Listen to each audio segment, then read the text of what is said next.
with us Miss Lisa Barbora ma'am, a financial coach and personal finance expert with over 2 decades of experience in financial services. Ma'am's expertise spans wealth and asset management, financial writing, and investor education. Lisa ma'am is a certified financial coach, practitioner, trained by Wise Monkey Financial Coaching UK, and the author of Money and Her. Ma'am has conducted financial awareness sessions of various organizations including FICCI, FLO, Paytm Money, Thomas Cook, and contributes regularly to publications like Money Control and Live Mint. Now, a short glimpse about NISM. NISM is a public trust established in 2006 by SEBI, the regulator of the securities markets in India. The institute carries out a wide range of capacity building activities at the various levels, aims at enhancing the quality standards in securities markets. Now, before beginning this session, I would like to request all the participants to note some important points. First, question will be taken at the end during the Q&A segment. Second, all participants will receive a participation certificate within 3 to 4 working days.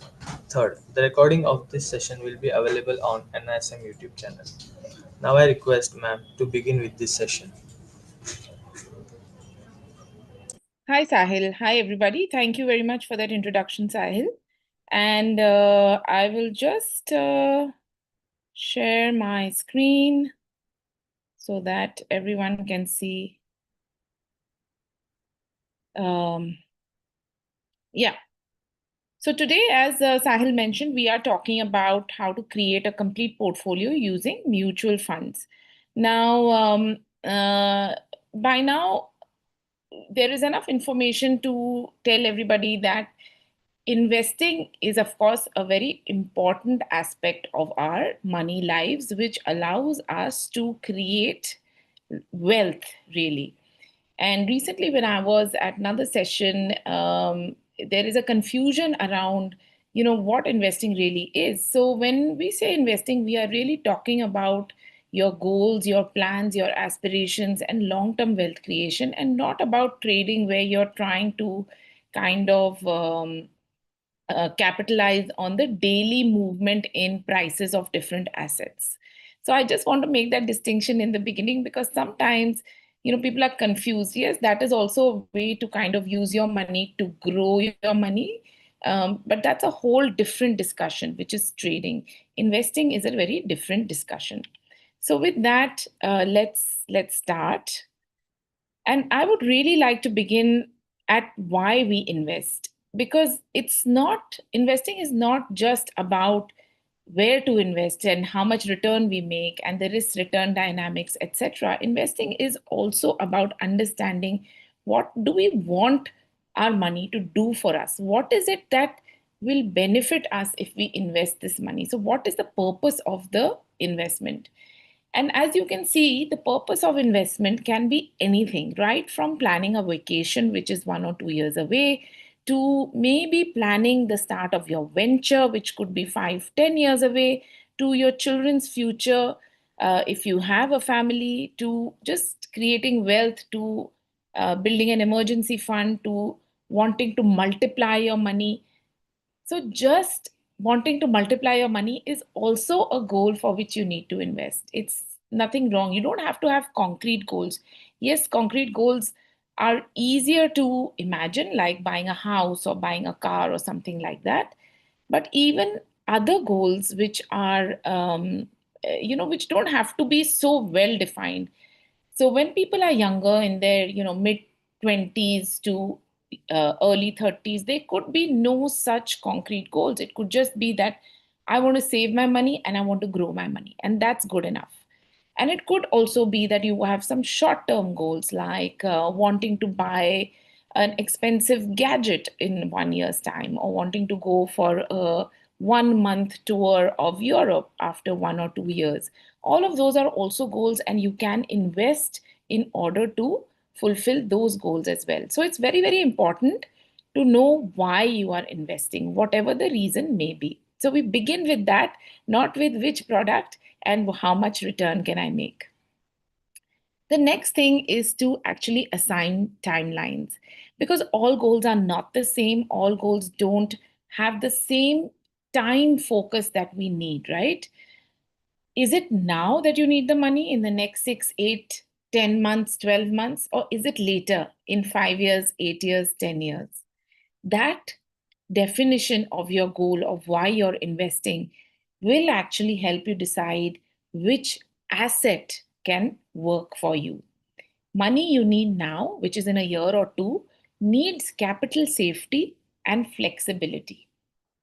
So you cannot hope to invest the money you need in the next 1 year in a very volatile asset where the price goes up and down. Because if that happens, you don't know how much you may have left when you actually need the money, because the timeline is so short.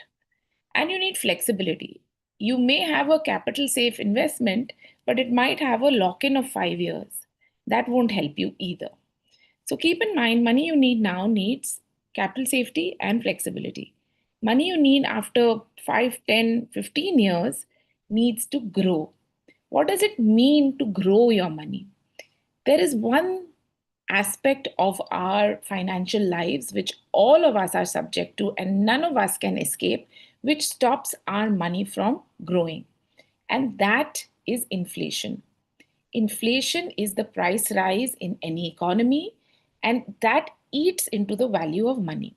So, the value of your money today will be lower a year later, 2 years later, 3 years later, and 10 years later. At an inflation of 6% a year, the value of your money will be just slightly more than half of what you have today. If the value of your money goes on declining, then how will you make more money? For that, you have to invest such that you beat the inflation level in the economy.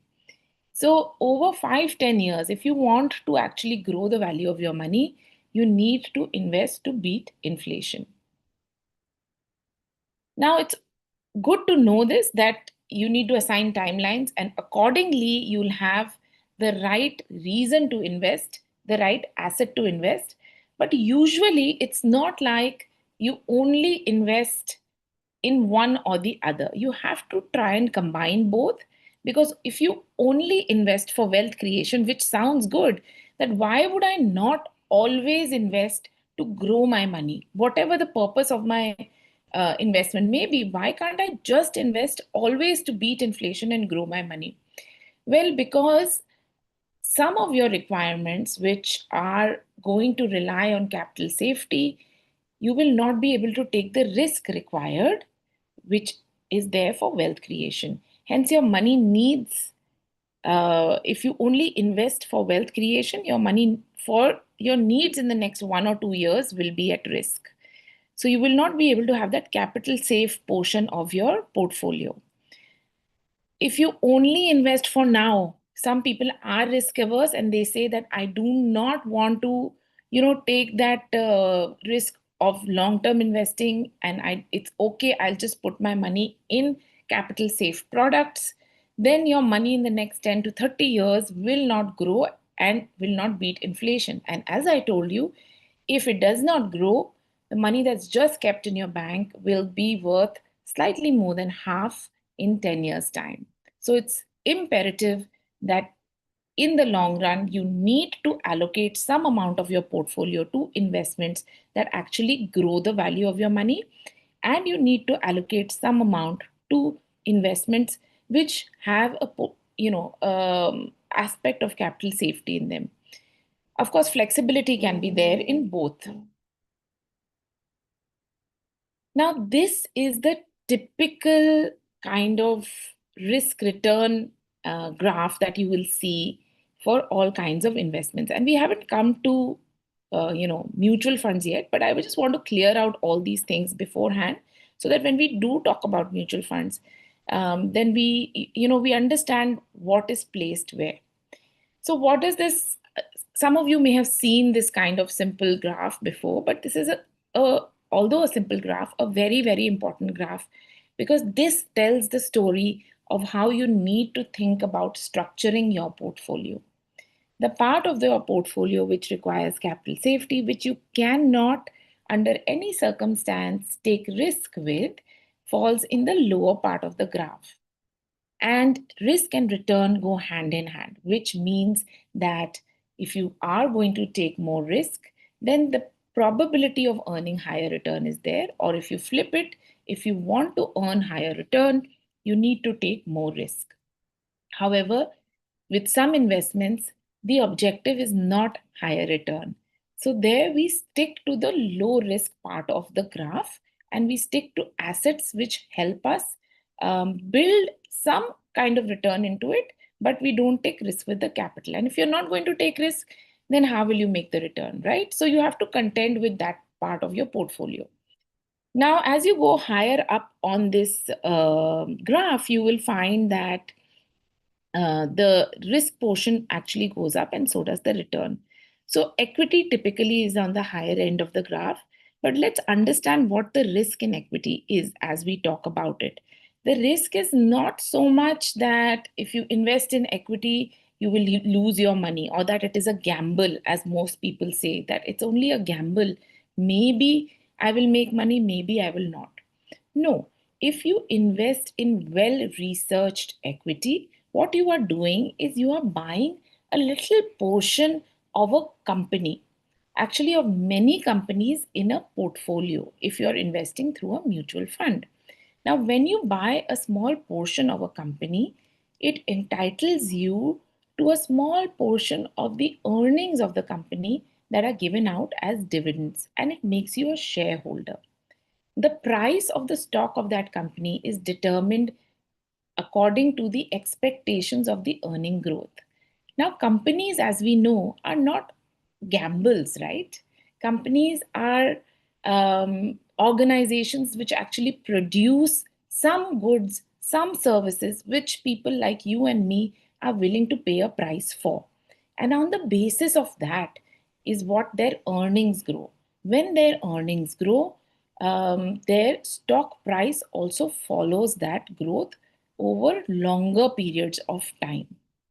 There are companies which are more than 100 years old and have been listed on stock exchanges for decades.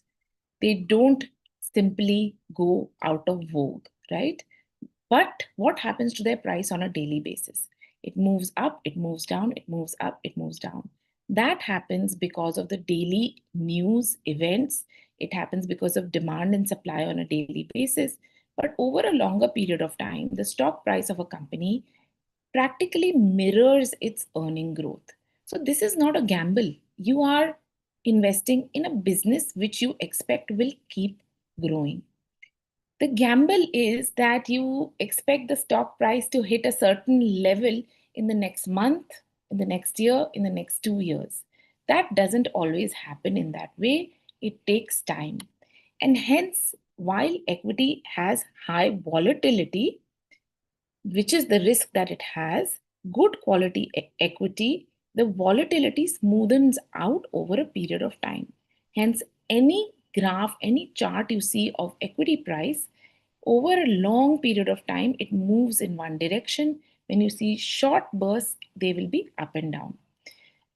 Alternate investments are also, they can combine some equity like unlisted shares, unlisted companies. Now, the risk there is not just volatility, but also information which we do not have, which even people who are investing may not have, because those companies are not required to make that information public.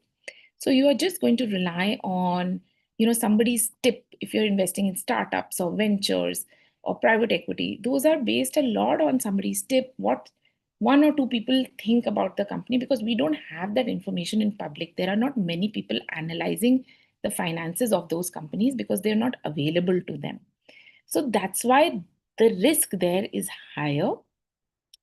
Also, alternate investments include things like some real estate, some commodities, some currencies now, and of course cryptocurrencies as well. And again, there, in case of things like currencies, cryptocurrencies, the whole basis of price is expectation. There is no value, or there is no goods or services on the back of it, and that's why those are slightly more risky and they're on the upper end of the spectrum. Now that we can understand, of course, cash is at the lower end because there's no apparent risk. There is an inflation risk which reduces value, but there's no apparent risk of capital moving up and down. Now, low risk goals, as we spoke, which are just a few months or 1 or 2 years away, require your allocation to be in low risk, stable return products like liquid funds, debt funds, gold funds. And we will talk about this slightly later. And high risk requires the exposure to equity, like hybrid equity funds and international funds, also can be included in this. And now we can, I think, start talking about particular types of funds that are available to you and how you can include them in your portfolio. But at this stage, what I would like to say is that once you begin by sort of identifying why you're investing, and you may have one reason to invest or you may have four, and you bucket them according to the time horizon, according to the priority of the investment, then you will be able to decide whether you need a low risk stable return product, or you can use a high risk product where you have more time to invest. Now, benefits of investing in mutual funds. Of course, your investment needs can be addressed by all kinds of different products. They can be small saving schemes, deposits, they can be alternate investment funds, they can be commodities, cryptos, anything, or direct equity, even. What are the benefits, though, that mutual funds give us packaged into one kind of product? There is transparency. You know where you are investing, how much you're investing, at what point you're investing, what is your gain. All details are there in your account statement, which is emailed to you. Plus, there are fact sheets and daily disclosures on the website of the mutual fund where you will be investing. So you can see exactly what is happening in the scheme. At least once a month, you will be aware of the portfolio of the scheme and you will get to see what are the securities in the scheme. Any announcements on changes of, say, expense ratio, which is the cost of investing in a mutual fund, or any kind of other kind of important changes will be communicated to you by the mutual fund via your email. Also, there are a lot of public sources, a lot of websites which collate, because this data is available to the public, they collate the data and present it to you in a very analytical format where you can actually see what peer sets, what different schemes are doing, and you can sort of check through what portfolios of different schemes look like within the same category, etc. There is also a lot of flexibility. Mutual fund schemes mostly are open ended, which means you can invest at any time and you can withdraw at any time. Depending on your goal, however, you should have the discipline to withdraw from a certain type of mutual fund. Remember, we said for your short term goals, you need liquid funds or debt funds. Those you can keep withdrawing from anytime you need. In a fixed deposit, you may be able to withdraw, but it takes time, and you will be, you can't withdraw a little bit. If you have a 1 lakh rupee fixed deposit, you can't withdraw 50,000 from it. But in mutual fund schemes like liquid funds, you will be able to withdraw whatever you need. So that flexibility is there. If you're in dire straits, your emergency fund has run out, and you really need to access your long term investments in equities, even those you can access, and you have the flexibility of taking as much as you need. You don't have to take out the entire thing. You can leave the rest invested. Choice of asset, of course, right from money market securities to now even InvITs and REITs are available across different mutual fund schemes.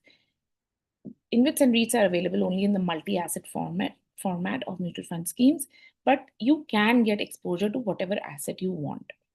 Automated investments through SIPs, you can, just start an investment automated and forget about it every month.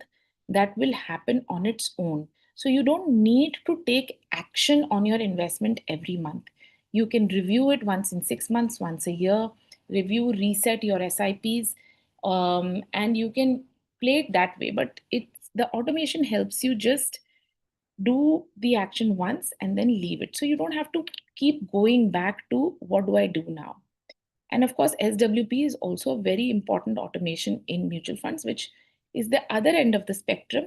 If you need to take out a second income from your mutual fund schemes, then you can use the SWP format. Diversification is one of the main advantages, where you are not able to do that through, say, direct stocks, etc., where your bandwidth to select stocks is limited. Mutual fund schemes have qualified professionals sitting there making those portfolios with 30, 40, 50 stocks. So the diversification is inbuilt. Liquidity. So whenever you want to exit, it is there. You can go sell your stocks, sorry, your mutual funds. Unlike, say, chunky investments like real estate or even your alternate investments, you may or may not be able to sell immediately when you want to sell.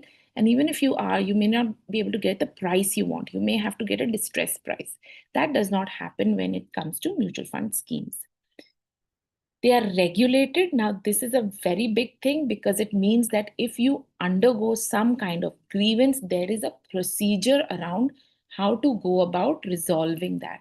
That procedure begins with the mutual fund house and you calling in to tell them about your grievance, and moves on to the regulator, to the scores platform that SEBI has instituted. And you can even go down your grievance redressal through that route. So that is also very important. Of course, professional management. So people who are qualified, who are experienced in this, are forming those portfolios. It's not just somebody giving you a tip or you going by your gut. So there is a structure, there is flexibility, there is transparency when it comes to investing in mutual funds. And that is the main benefit, because it means that busy professionals or even students who are busy with their other work, or their studies, etc., can focus on that. You can focus on where you are deriving your skill from or where you are deriving your active income from, and leave your passive income generation to structured, managed, regulated products like mutual funds. Okay, so let's go back to how we can use mutual funds to create our portfolios. And we begin with the very basic low risk goals, because those are the ones that are most visible to us. You may have heard about emergency funds and the need to have an emergency fund. Now, that is a very low risk goal. And everybody, no matter what stage of your earning life you're in, should have an emergency fund, which is like a plan B, like a backup if things go wrong. There can be financial setbacks of various kinds. In fact, any setback in life, it may not be financial to begin with. You could have an accident, or something could happen to your family member.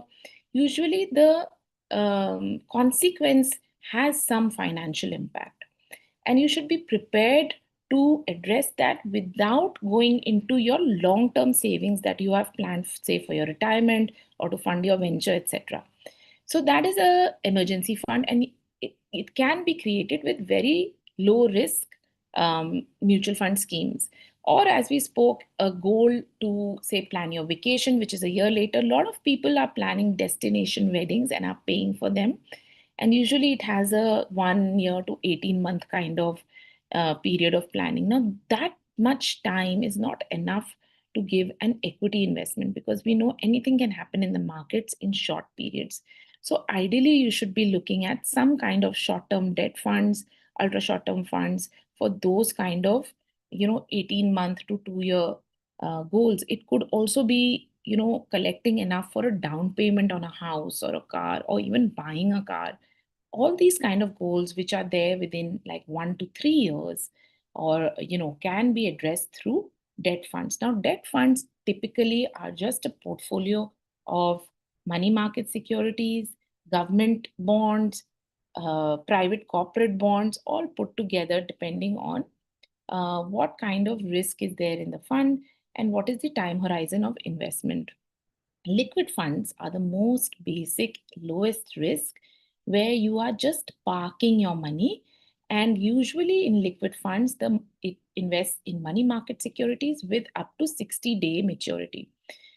What that means, what that does for you, how does it make it low risk? It makes it low risk because the uh, the average maturity or the maturity of that portfolio, remember they're investing in bonds which are fixed income securities and they come with a fixed maturity. When the maturity is close by, a month or 2 months away, the kind of ability to generate the income that the security promises is higher. When the maturity is say 10 years away, then the visibility is lower. Also, there is something called interest rate risk. Interest rate risk is the relationship between the change in interest rates and bond prices, and they are inversely related, which means that if interest rates fall, bond prices rise, and if interest rates rise, bond prices fall. And higher the average maturity or the maturity of the portfolio of securities in a bond fund, higher is the risk, which means that the daily price of your bond fund will be more volatile. In liquid funds, because the maturity is so low, the risk is low and the volatility is practically negligible. And that is why it is a very low risk, stable return option for your near term requirements and for things like emergency fund. Also, in liquid funds, if you need the money, you can get it in 24 hours. There are some liquid funds which enable an immediate kind of redemption up to 2 lakh rupees as well. So those are the advantages. It is really a substitute for you to park your money, which you don't want to leave idle in your bank account. So it has high liquidity, stable returns, and redemption, which you can get within 24 hours. For your goals, which are say between 6 months to 2 years, you can shift to ultra short term funds, which are also quite low risk, but redemption may take slightly longer than 24 hours. It can take up to 3 days. The average maturity of the portfolio or the maturity tenure of the bonds in the portfolio will be slightly longer. And the yield of the portfolio or the return of the portfolio will be in line with that. So slightly higher than, say, liquid funds. But at the same time, this is also very, very low risk. And of course, if you have slightly more time, up to 3 years, then you can go with short term debt funds as well. Again, the only change here is that the average maturity of the portfolio, the maturity of the bonds in the portfolio are slightly higher, 2 to 3 years. So you can plan it out accordingly. Now, for your medium term goals, so for the money you need in say 3 to 5 years, here you can use certain funds which actually also combine other assets, because fixed income funds can only deliver returns up to a certain level.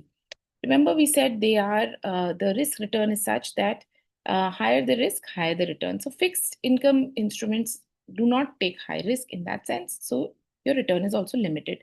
But when you have 3 to 5 years for your returns, for your goals to be fulfilled, then you can actually stretch your sort of risk appetite a little bit, because as we spoke, certain assets like equity do tend to smoothen out over longer periods. So we don't want to invest in equity for 1 or 2 years, but we can stretch that when we are going up to 5 years. Hybrid funds include equity and debt investments or fixed income investments in different proportions. Depending on whether you want to take little risk or more risk, you can choose the type of hybrid funds, because you get aggressive hybrid funds with 65% or more in equity, and conservative ones also with only 20% in equity. Of course, returns will be commensurate depending on what kind of equity exposure there is. The good thing about hybrid funds is that they do have a cushion from the fixed income or the debt investments. So if the equity markets crash, your hybrid fund returns will not fall by as much as a pure equity fund, because there is a debt cushion. The returns will be premium, because if you are investing for 5 years, you do need slightly more premium returns that are going to beat inflation. So you will get that from the equity portion. And there is high liquidity in these schemes, because again, you can invest at any time you want and you can withdraw at any time you want. And you can withdraw at the price that you want. You don't have to struggle with, if you're sort of withdrawing at a day's notice or something. you don't have to struggle with how much you will get back. You will get back as much as you have invested or whatever you want to redeem.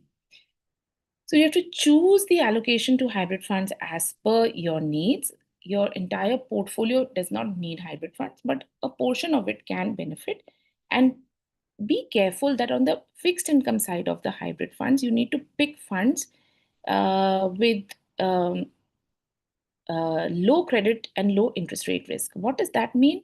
The credit risk actually shows in fixed income funds how the quality of the portfolio is. A high quality portfolio has low credit risk, and interest rate risk, as I explained, depends on the average maturity or the maturity tenure of the bonds. Keep it on the lower end, like short term bond funds we saw had 2 to 4 years of average maturity. That's good enough for your hybrid fund. Also, do not go for like very long 5 to 10 year kind of average maturity in the fixed income portion. And all of this, remember, we said mutual funds are transparent. All of this information is available in fund fact sheets every month.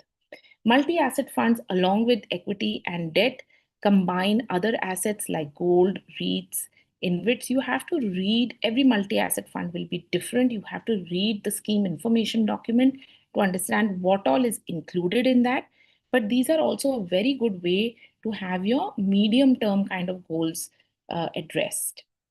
And again, keep on the fixed income side, because you're taking risk with equity, right? You are taking that kind of short term risk coming in with equity. You don't want to take risk with your fixed income portion. So make sure that the credit risk and interest rate risk is low. Look for high quality credit portfolios, and look for relatively lower average maturity portfolios. Gold funds. Now, gold is a way to hedge against inflation risk, and gold ETFs, gold ETFs, and gold funds are available under the mutual fund umbrella. They are a very good way to get exposure into gold. Again, your 3 to 5 year medium term investment can go here. It gives you the benefit of gold price gains if that is the expectation, without the problem of holding physical gold. So, gold funds will give you that benefit, but you don't have to take the pains of going to a jeweler, holding a lot of physical gold, opening a bank locker, and putting it in there.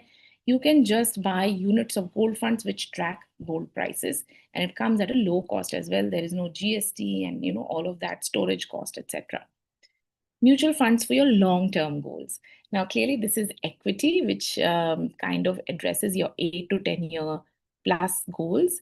In an 8 year period, we found that across time periods on a rolling return basis, equities is able to deliver positive return. And in a 10 plus year period, 75% of the time, equities are beating inflation. So, um, this is really the way that you want to create your slow and steady long term wealth creation, where you're not really piling on risk in order to create wealth, but you are going with what is professionally managed, structured, good quality investments. Large cap equity funds are the go to for beginners when you are just about starting out. Large cap equity funds are a product which can address those needs of people who are just starting out and do not have any experience of market linked investing.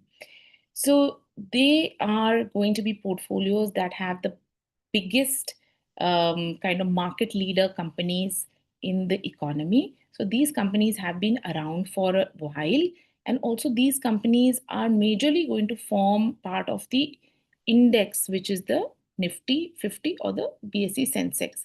So you know that you are investing in large companies, good quality companies where there is great earnings visibility, and there are many people, kind of analysts, professional fund managers who are buying into these stocks. So there is good liquidity in these stocks as well. So that's why this is a good way to begin your equity investments for sure. And they're best suited for, at least a 5 to 8 year kind of exposure. Here you also have access to a lot of passive funds. Passive funds are funds where there is no fund manager deciding which stocks to include or not. They just mirror a given index. And usually the Nifty 50 index or the BSE 30 index, those are the popular passive funds. In fact, passive funds with those indices, underlying indices, are some of the largest mutual fund schemes today, because that's the simplest way to invest. Now, why are they there? Because without the fund manager managing anything and you're just kind of mirroring what is in the index, the cost is very low. Also, what happens is that in the large cap universe, it's very defined to the top 50, 100 stocks. So there's going to be a great overlap even if the fund manager is selecting those stocks. So this is an easy way to do away with which fund manager is good or which fund manager is bad, or trying to decide that and saying that, okay, you know what, this is available for me. It just picks the top 50 stocks in the economy, or the top 30 stocks, depending on which index you go with. So let me just buy into this. Then there are mid and small cap funds. These are actually quite good for a slightly longer period of kind of investment, 10, 15 years, because here the volatility is slightly high because of the nature of the stocks themselves, which come from, which are slightly different to large cap stocks. Small cap and mid cap stocks do not have the rigor of research and followers as the large cap stocks do, or the rigor of daily kind of demand and transactional activity that large cap stocks have. And hence there could be more mistakes made in this, or more stocks which kind of can go either ways, or even there could be issues in short periods. Over longer periods like 10, 15 years, again these things smoothen out because fund managers are able to kind of rework their portfolios as well. So they are equity funds with high liquidity, so you don't have to worry about those aspects, and they do have high compounding benefit, but you need to remain invested for a much, much longer period of time because of volatility. In this, you have to be careful to pick well diversified funds with a good long term track record. Now, funds track record should also speak about the fund manager's track record. So keep that in mind and don't just jump into any small and mid cap fund.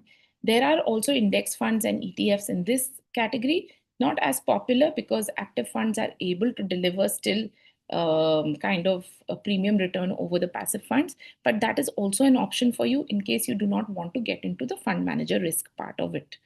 And flexi cap equity funds are purely diversified funds. Here, the fund manager will decide whether large cap works, whether mid cap works, whether small cap works. And we leave it up to the fund manager's discretion to say which market capitalization may be suitable in which time or which cycle or which year.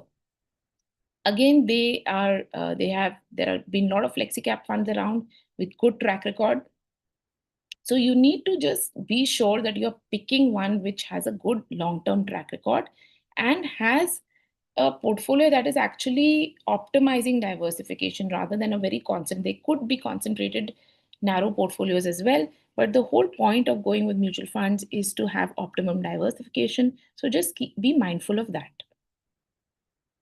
Now, for additional diversification, once you have picked up the experience of being invested in markets and in mutual funds, and you've sort of gone through, a few years and maybe one economic cycle or business cycle, and have seen ups and downs and how these funds work across market cycles, you can start to think about where do I diversify beyond the regular equity funds. And that's where you get international funds, sector funds, and of course, on the fixed income side, the credit risk and corporate bond funds. These are, let me just say it upfront, higher risk. Not for everybody, not for your slow and steady kind of wealth creation. It is meant for people who have better understanding of the markets, more experience in the markets, and are able to absorb this risk, not just because they have a better understanding, but because they have an accumulated portfolio which already is sitting on gains thanks to their kind of the earlier investments which they have made in the market. So you have to have that financial cushion already going for you before you get into high risk options, especially things like credit risk funds or sector funds. International funds, some can argue, should be part of your portfolio right from the beginning. Now, you may choose to do that, but they do come with some additional risks that domestic funds don't have. You are exposed to global economics, global politics, global regulatory environment, which is a diversification away from our own market, which is only one particular type of economy, one particular type of political regulatory scenario. However, it can also be a risk because the world is very uncertain right now and we don't know how things can move. So it is good, but can also be a risk. What international funds do is it gives you access to some companies across the globe which are growing at tremendous rates, which obviously you won't have access in India. So that is definitely a plus point. But markets across the globe, capital markets are volatile, and we have to be careful of that. Then, of course, there are currency risks as well involved in it. Some people use international funds to hedge that currency risk because, if they have some expenses coming up in dollars or euros, they can, over the years, not immediately. This also requires you to hold on for a few years before you start seeing the compounding benefit coming up. Be mindful of higher costs because the fund management costs here are higher. Sometimes it's a feeder structure. So you are investing in a fund in India, which is investing in a fund overseas. So there could be more than one layer of cost. So you need to be careful. So you won't be earning the return of the original fund. You will be earning a net return after the costs. So just be a bit more mindful about these things. And again, pick well diversified themes. International funds also have narrow themes like tech or gold mining or energy. If you don't understand those sectors, if you don't have enough knowledge around them, better to stay away and go for the diversified exposures. Sector and thematic funds, same thing, very high risk because sectors can be cyclical in terms of returns. Banking sector does well for a few months, maybe a year or two, and then goes through a slump. Tech sector, FMCG, all of these we've seen that they go through cycles. So your sector fund that you invest in will also go through cycles. And unless you know when to enter and when to exit, you may end up sitting on your sector fund for too long and not making the desired return. Plus, they're very narrow. So if some regulatory changes come up, if government announces something that impacts the entire sector, or if some developments happen, for example, in the tech sector, we are seeing AI developments happen, which can affect the entire sector, or in pharma sector, healthcare sector, where US regulations impact the entire sector. Then you want to be careful that you don't have too much exposure to one sector because you don't know how that can change the dynamics of that sector itself. So you have to be quite careful about that. So pick funds only if you understand those sectors and themes, not on tips, not because somebody is coming to sell it to you. They are going to be high risk, high return, not your steady compounders in that sense that large cap, mid cap, and flexi cap funds are. Corporate bond and credit risk funds, again, a high risk way to earn premium return. Credit risk portfolios, especially, are ones where you will have bonds which are coming out of, say, a low credit rating, and their credit rating is increasing. So fund managers are taking those calls because that gives a fillip to the price as well. However, the opposite can also happen. We have seen it happen in 2018, where a lot of AAA rated bonds got downgraded in a matter of months to a very low rating, and these funds kind of suffered. So again, these are not meant for the people who are just about beginning. These are meant for people who actually understand bonds, credit rating, how bond prices, interest rates, credit, the grading, everything is linked. So if you understand that, if you have a existing view on it, then you can choose fund managers for this part of it. But otherwise, I think it's better to just stick to what you already know. Okay, now that we've discussed all this, let's talk about within the category of funds, how do you pick funds which you will invest in? Because as we know, there are hundreds of schemes available across categories.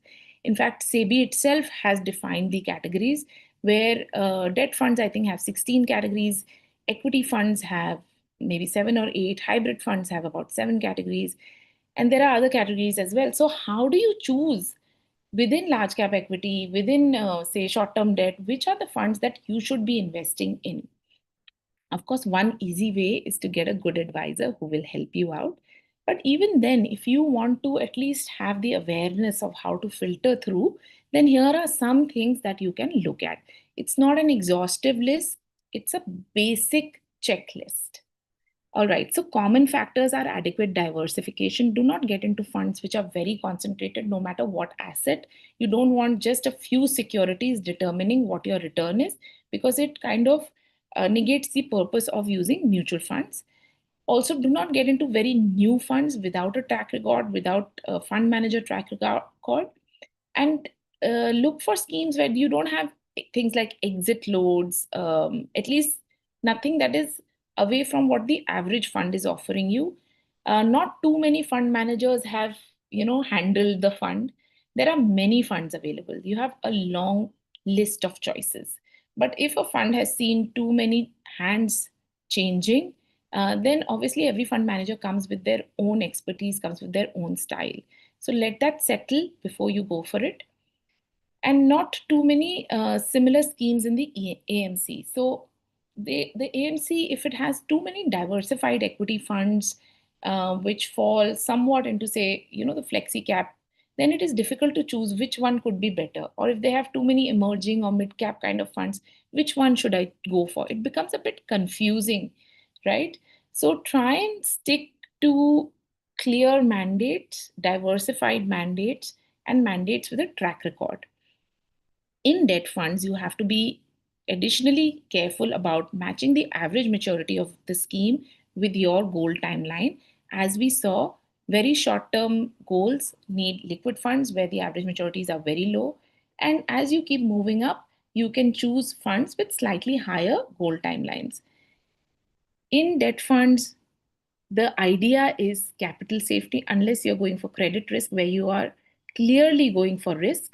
And if capital safety is the idea, pick funds which have AAA rated portfolios, very high credit score, right? So you need funds which are high quality, and you need funds which are matched with your goal in terms of the average maturity. Low expense ratio, because in debt funds, the margin of return is very low. So you don't want expense ratio eating into that. So you want to keep that pretty low. So check that also. And where you want liquid funds, etc., liquid funds may have an exit load for large institutional money, but usually will not have for uh, retail or individual investors. Maybe a 7 day exit load, which is okay, but not more than that. So you can, access your money anytime you need. Short to medium term returns in 2 to 3 year rolling returns should be within the top 25% of the category. So you have many sources to check how returns are doing across peer sets, online sources. You don't need the top performing fund because that will keep changing, but make sure that at least in returns, 2 to 3 year rolling returns are within the top 25% or the top quartile of the peer group. In equity, match the market cap category you want with your long term goal timeline. Again, mid small cap funds are for slightly longer term goals. So don't think that your 5 year goal will be well addressed with a small cap fund. It could be, it may not be, depends on the market environment. Don't take that chance. Fund and asset manager track record, very important. At least 5 to 10 years of managing similar schemes, if not the same scheme. No lock ins unless specifically chosen, which means there are funds like retirement funds and children's gift fund which have specific lock ins. Unless you're going for that kind of fund, just stick to regular open ended funds. Expense ratio should be within the average of the category. You can check all this on publicly available data on Amphi even.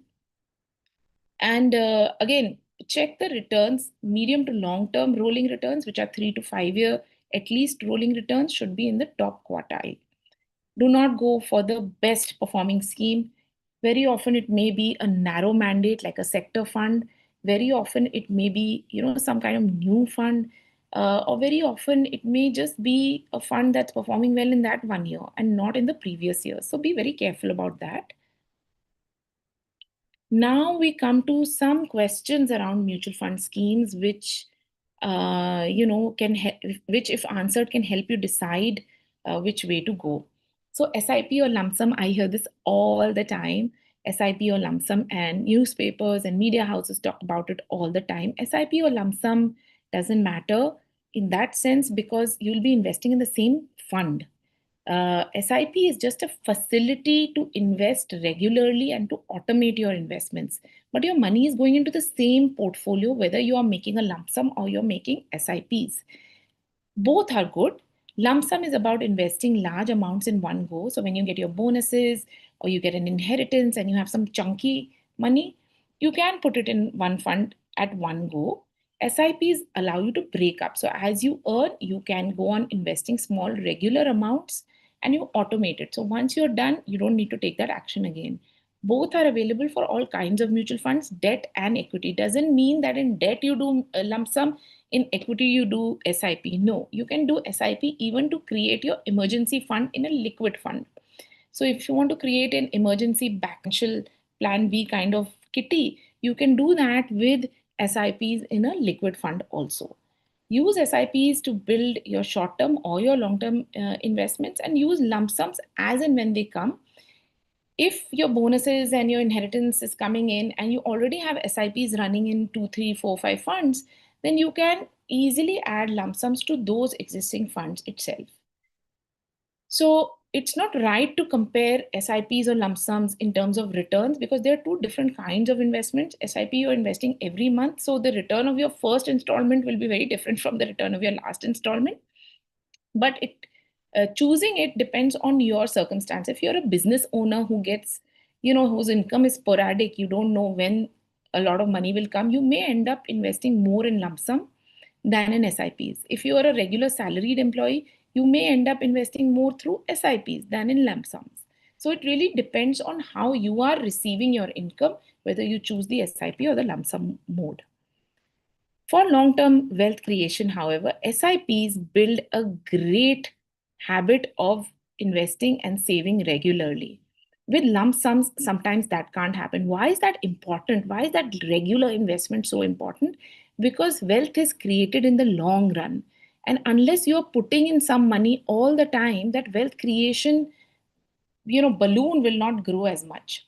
This pie chart is just showing you that if you invest 10,000 rupees every month for 40 years, the bulk of your wealth creation happens in the last 5 years. If you see the kind of purple shaded part, it is 44% of the return. It has come in the last 5 years, from year 35 to year 40. And the yellowish part is the 5 years before that has 24%. So bulk of the return has come in the last 10 years. But it's also a very key thing to note that this is 10,000 rupee SIP. So every month for 40 years, 10,000 rupees are getting invested. It's not lump sum. Lump sum will also grow, but lump sum will not grow the kitty which is carrying on compounding. So SIPs actually build the habit of automating and regularly investing, which builds the kitty which is growing bigger. And that is also very important. And it builds the habit of investing and remaining invested, which can help you compound returns for a much longer period of time. Because as we can see, the bulk of the returns come in the end of your investing period, not at the beginning. The first 10 years contribute only 2% to your return if you are doing it through an SIP mode. Okay, active or passive? This is also another question we spoke about a little bit in before. But again, here also you can go for both. Like I said earlier, in large cap equity funds, in the medium to long term, the differential in return between active and passive funds has reduced. And if you see the 5 year, 10-year return, you'll find a lot of passive funds are actually doing better than a lot of active funds. So, because of the nature of the universe of large cap, which I said is pretty narrow, so fund managers also don't have much variety there. The nature of returns is such that they are converging, and passive funds are doing pretty much as good or bad as active funds. So, you can do away with the whole process of choosing fund managers, etc., in large cap funds, and low cost passive funds can also work here. For thematic and style specific funds, active choices are more reasonable because there you are relying on the fund manager's ability to read the theme and to pick the stocks within that theme that makes sense for a portfolio. Again, this is a high risk investment choice to begin with, and then you are adding fund manager risk, so you have to be careful. Factor based passive funds are there, which offer variety but are still new and with limited track record. What are factor based passive funds? So they are kind of like thematic funds. Factors are different aspects of equity stock investing. For example, you would have definitely heard of momentum investing or quality investing or value investing. These are all factors, and while it is a passive fund, it means these factors are inbuilt by some kind of quantitative methods, and they're not changed by any fund manager, or they are not, the stocks are not picked according to the fund manager selection but according to these quantitative filters. These are, however, additional factors that you need to analyze and consider whether they fit into your portfolio or not. Sometimes those factors are combined, and there are two factors in one passive fund. So it complicates it a little bit. And these are still new. The track record is not built up. We don't know which kind of factors, which kind of combinations work in which market conditions best. So that data is still evolving. So again, not for beginners, it's for people who understand what it is, or if you want to take a tactical allocation, if you want to take small portion of your portfolio you want to allocate to these kind of funds. Not just costs, but also the basic of active versus passive. The argument is that passive funds are low cost. You can invest in a passive fund for as low as 7 basis points, but active funds can have, up to 200 basis points of expense. So that is a big difference. But you shouldn't always just consider cost. You need to also consider the net returns, whether in the long run, passive funds are really adding to your portfolio or not. And of course, portfolio can have a combination of both. It doesn't have to be either or. As I said, pick passives where the return differential is low, and you can go for active funds in slightly more kind of funds like small cap, where the selection bias does make a difference. Direct or regular. Direct mutual funds are where you are not paying a commission to distributors, and regular mutual funds are where the expense ratio accounts for commissions paid to distributors. Obviously, direct mutual funds are lower in terms of costs, and that means your net return is higher for the same scheme. The same scheme can have both the options of direct, does have rather both the options of direct and regular. Do it yourself investors prefer direct, but you need to understand mutual funds and the risk return dynamics very well, because in different market conditions, which mutual fund works, which doesn't, which mutual funds work for 1 year, 2 year, which work for 8 years, 10 years. If you don't have a sense of that and you're just kind of investing following return, it'll be very difficult for you to hold on to that kind of investment, because when market dynamics change, you may find that the return is no longer in your favor and you may end up selling. It will not help you to avoid those advisor or distributor costs. If you're investing through a mutual fund distributor who helps you choose the scheme, the regular plans will kick in. If you're investing through a SEBI registered investment advisor, you may be paying an advisory fee. Then you can go through direct, because the advisory fee is what you are paying the advisor. In the long run, direct plans will save you money through lower costs if you remain invested. However, the advice of your distributor advisor is also valuable. So it really depends on how much time and expertise you have as an investor. If you don't have much time, but you have some expertise, even then going with an advisor distributor is better, because you don't have the time to see what all new funds are coming in, what is working in what market environment, etc. If you have neither expertise nor time, definitely go with an advisor or a distributor who can help you. Should you go for NFOs, new fund offers? New fund offers are coming up all the time. 12 to 15 were launched in July. If you see what is, in the draft proposals in the SEBI website, you'll find many more are there coming up in the next few months. Remember, NFOs are new, they do not come with a track record, and that's their biggest kind of drawback. You don't know whether the fund is going to do well or not. Plus, there are already so many schemes available to invest in the current mutual fund basket, and schemes with very good track record. So, unless the kind of strategy is really differentiated, if it's another flexi cap fund that is being launched or another mid cap fund that is being launched, you really have to have very good reason not to pick an existing fund with a good track record and go with an NFO which just doesn't have a track record. Maybe it's the fund manager that you are interested in or something, but it has to be a very, very good reason. I saw what do you say, a draft application for a ETF, which is a bond ETF which invests in GSECs government securities of 8 years to 12 years maturity. So this is a good differentiator because it's a product which will enable you to invest in a passive form in long-term debt allocation and in very secure government securities. So if you have a long-term debt allocation in your portfolio, that can be addressed through this kind of a passive GSEC fund. No fund manager intervention, but simply allowing you access to GSECs in the 8 to 12 year period, which is highly liquid. If there is space in your portfolio for this kind of differentiated strategies, then definitely you can look at an NFO, but without that, it doesn't work.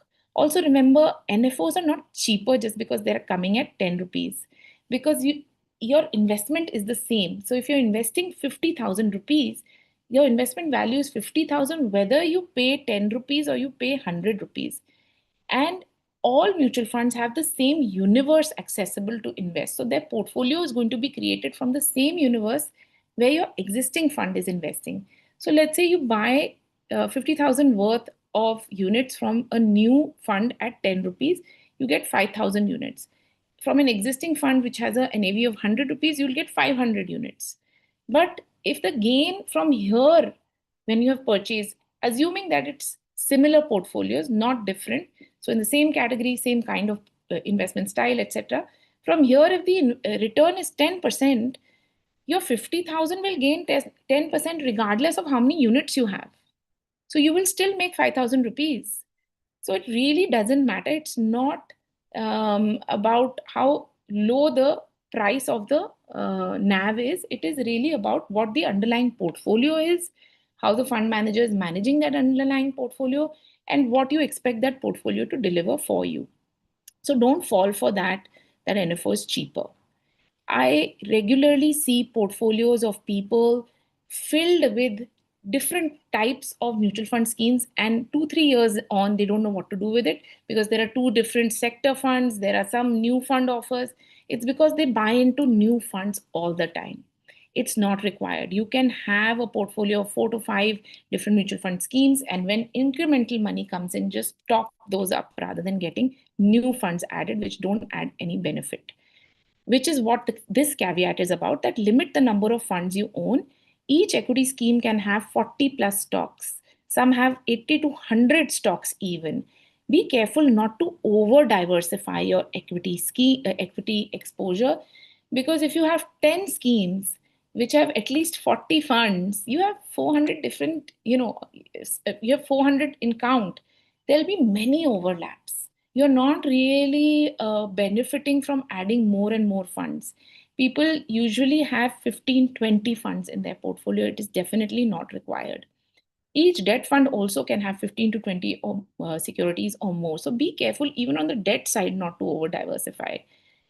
Go back to why you were investing, figure out the goals, and assign one or two schemes for each of those goals. You don't really need more than that. If your goal is a 15-year goal or more, you can pick small and mid cap funds.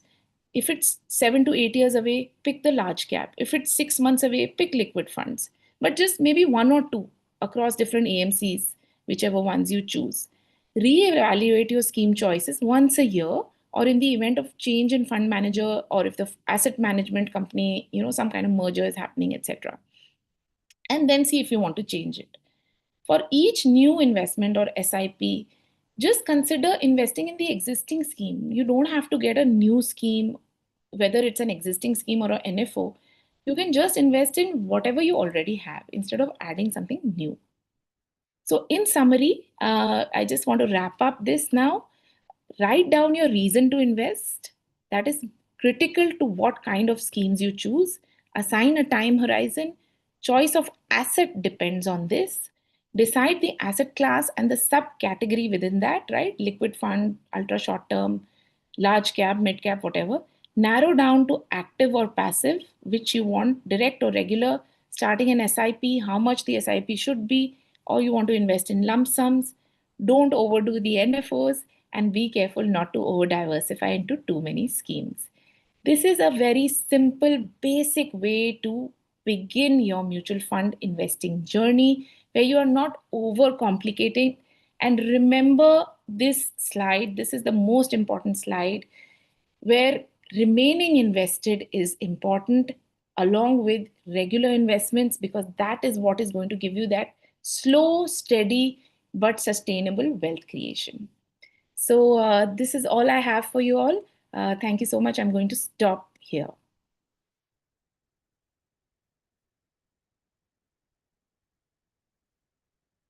Any questions that can be directed?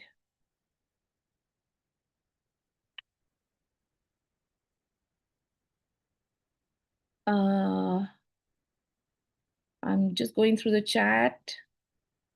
Sahil, if there are any questions you can help me Yes, with. ma'am. Yes, ma'am. There are a few questions in Q&A section. They are asked.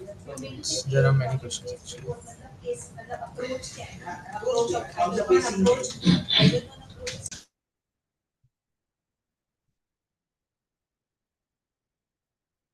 Ma'am, should I pick up or you gonna pick up the questions? If something comes to your attention, please um just pick it up. I can see some questions like where to begin. I think we spoke about that. For beginners, if you want to go for long term wealth creation, large cap equity funds is a good place to start. For your emergency fund, for short term kind of allocation of money, or liquid funds, ultra short term funds, those are a good place to start. um, mm, so that those some of these things I have answered. How do you calculate 10-year return? How can you find rolling returns?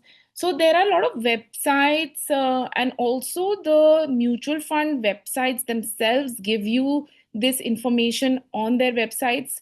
So you can check that, but there are a lot of third party websites like valueresearch.com or advisorcoach.com which can help you at least see. Even money control has so it can help you see different kinds of returns.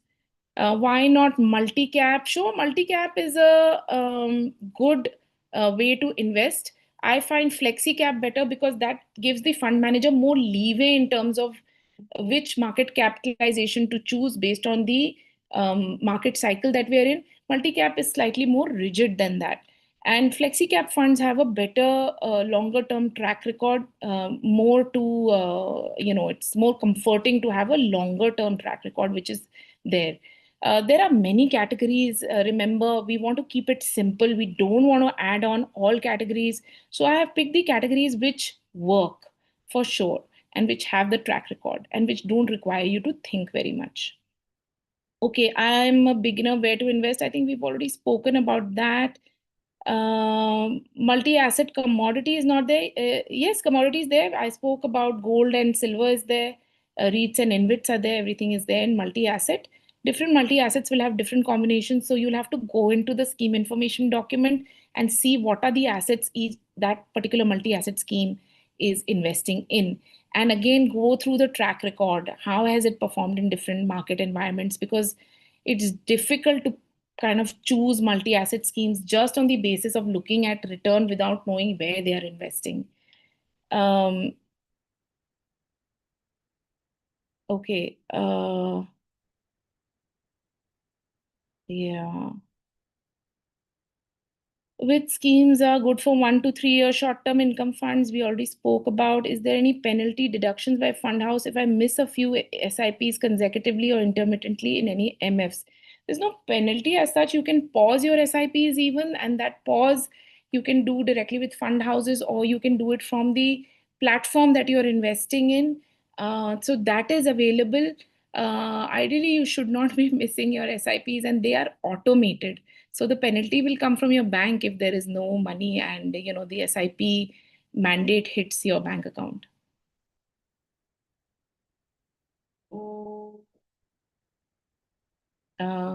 Okay, what else? In US, passive funds are more popular than active because that market is a lot more efficient and has much better price discovery. So passive funds evolved much before. As we achieve more price efficiency in our Indian markets also, passive funds are gaining ground. Like we saw, large caps, the return differential has reduced with active funds. Eventually, it will happen with mid and small caps as well, but that is some time away. And our price discovery mechanism in this market is not very good, because also we don't have too many short sellers in the Indian market. So that there are certain inherent characteristics of the Indian capital market because of which the active fund managers are able to outperform still, whereas in the US, that inefficiency has gone away to quite an extent. What to do in a situation if the returns are flat even after 3 years? So returns cannot be seen in isolation. So maybe I should have said this in the presentation. Returns of mutual fund schemes are always compared to benchmarks, which SEBI has mandated that each mutual fund scheme will have a benchmark. That benchmark is matched to what kind of portfolio the scheme has. Ideally, unless your mutual fund scheme is beating the benchmark, it is not doing well, right? Because your option is that you can invest in a passive fund which is tracking the benchmark. So if your mutual fund scheme is not even beating the basic benchmark, why would you pay a fee to the active fund manager? So that is the bare minimum that a mutual fund scheme has to do. It's performing well if it is beating the benchmark. However, there is also a peer set. So there are many large cap actively managed schemes. There are many mid and small cap actively managed schemes. So in the peer set, as I said, look for the top 25% schemes which are consistently able to deliver on a rolling return basis. Rolling returns is a concept slightly difficult to understand, but basically it measures the return of a scheme on a daily basis. So it's not just what is the 3 year return today, but it's what is the 3 year return today, tomorrow, day before, day after, across a wider range of data. So when you see that kind of return and you see what funds are doing well in their peer set, the assumption is that to be in the top quartile, they're already beating benchmark. If they're not beating benchmark, passive funds will take over anyway. So you have to be mindful of that. Firstly, benchmark should be beaten. Secondly, in the peer set, it should be in the top 25% quartile. Okay, I am not able to see many more tax on. Okay, that's gone. It's better to invest in multi-asset or balanced. Again, depends on your requirements. Multi-asset are slightly new, but they're doing really well. Balanced funds have different, hybrid funds have aggressive or conservative. Depends on which end of the spectrum you are. If you're closer to the 5 year mark in terms of your goal, then multi-asset or an aggressive hybrid can work well.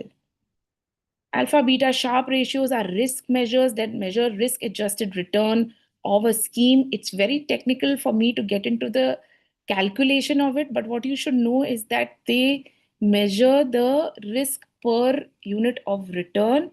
And Sharpe ratio does that. And higher the Sharpe ratio, the better the risk adjusted return. Alpha is just the excess return, and beta is the risk versus the market. Higher beta doesn't necessarily mean you'll get a higher return. It just means that as compared to the market portfolio or the benchmark, this portfolio, is more volatile. Yeah, SIF is very different from SIP.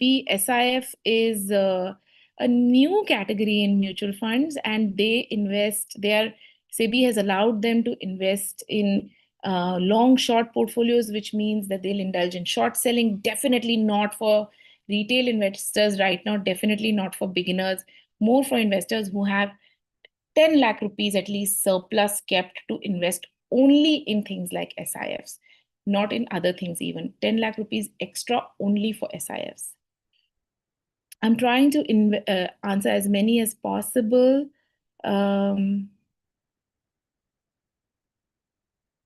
How do aspiring fund managers? You'll have to talk to fund managers for that. I'm not a fund manager. Tax on short-term fund when redeeming debt funds, the taxation is very clear. It is as per your income tax slab. Whatever the gains are, you will get as per your income tax slab. In equity, long-term is after 1 year of holding, and that's 12.5%. And short-term now is, I guess, 20%, which is before 1 year of holding if you sell. Okay, Sahil, are we good? Yes, ma'am. I think it's time to.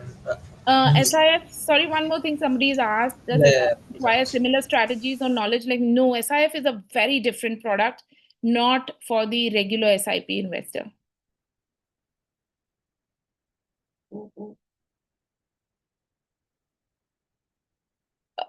Index fund or ETF? Well, index fund, the basic difference between the two is that ETFs require broking account because they are available only in demat form. If you don't have a broking account, then you need to go for index funds, which you can do through a statement of account, which is like a regular investment in a mutual fund. You do not need a demat account or not. You go for an ETF or an index fund.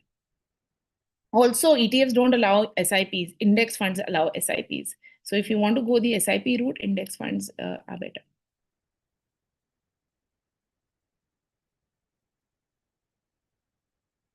Oh, there are so many other questions. So maybe we can, I can answer some of these offline as well if you send me a list of questions, because it's impossible to answer so many questions. Somebody asked why not balanced advantage fund, because every balanced advantage fund has a very different mandate, and for investors to understand that themselves from the outside is very difficult. Some follow a different momentum kind of strategy, some will follow a p price to book value strategy. It's very confusing, so I never suggest balanced advantage funds if you are doing it yourself. Better to go with advisors or distributors if you want to do balanced advantage funds.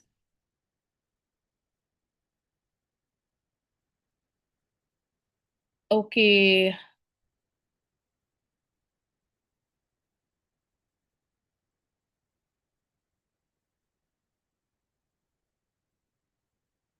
Okay, I think Sahil, anything else we can answer? There are, again, people have cited many different types, categories of funds. I have not, obviously, there are many categories, but what works for you? Long term returns show us that basic categories are good enough. You don't need to get into very narrow investing categories, value, contra, multi cap. Not necessary. You need the simple diversified funds to give you the slow, steady, long term compounding. I hope that helps. And I think maybe we will do follow on sessions to answer some of these detailed questions which are coming in more around equity funds. And maybe, follow on sessions which are there specifically to answer these questions may be more useful. Sahil, maybe if you can pick out some of these questions and see what follow on sessions we can do, that will be, I think that will be useful. Yes, ma'am. Yes, ma'am. I will let you know if Yeah, it is possible to do yeah, yeah. it or Sure, not. sure, sure. Yeah. Thank you, ma'am. Thank you so All much. right. Thank you so much. Thank you, everybody, Yeah. for listening I would in. like to extend our heartfelt thanks for taking time and speaking at the webinar. Your insight, expertise, and engaging presentation made a lasting impact on our audience. Thank you again, ma'am, for your time and Thanks a lot. knowledge. Thank you. Thank you. Wishing you a wonderful day. Thank you. Thank you to participants as well for presenting.